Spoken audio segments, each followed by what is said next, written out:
इस सृष्टि की हर शक्ति के पीछे एक अदृश्य ऊर्जा है जिसे हम माया कहते हैं। और जब यही माया अपनी सर्वोच्च शक्ति में प्रकट होती है तो उसे महामाया कहा जाता है।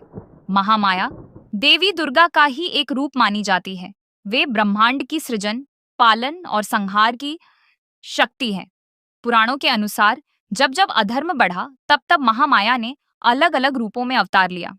उन्होंने राक्षसों का विनाश कर धर्म की रक्षा की। भगवान श्री कृष्ण के जन्म के समय भी महामाया ने महत्वपूर्ण भूमिका निभाई। कहा जाता है कि वे ही योग माया बनकर प्रकट हुईं और कंस को भ्रमित किया, जिससे श्री कृष्ण सुरक्षित रह सके। दार्शनिक रूप से महामाया वह शक्ति है जो हमें इस संसार के मोह में बांधे रखती है।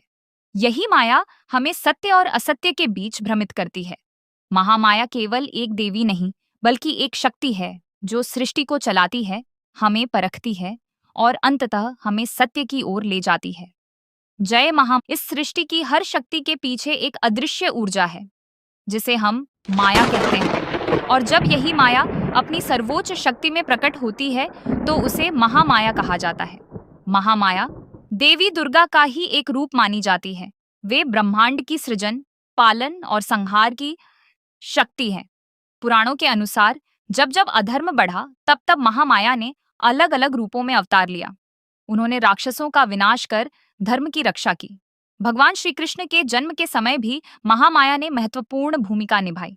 कहा जाता है कि वे ही योग माया बनकर प्रकट हुईं और कंस को भ्रमित किया, जिससे श्री कृष्ण सुरक्षित रह सके।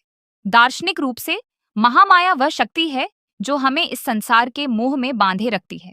यही माया हमें सत्य और असत्य के बीच भ्रमित करती है। महामाया केवल एक देवी नहीं, बल्कि एक शक्ति है जो सृष्टि को चलाती है, हमें परखती है और अंततः हमें सत्य की ओर ले जाती है। जय महा।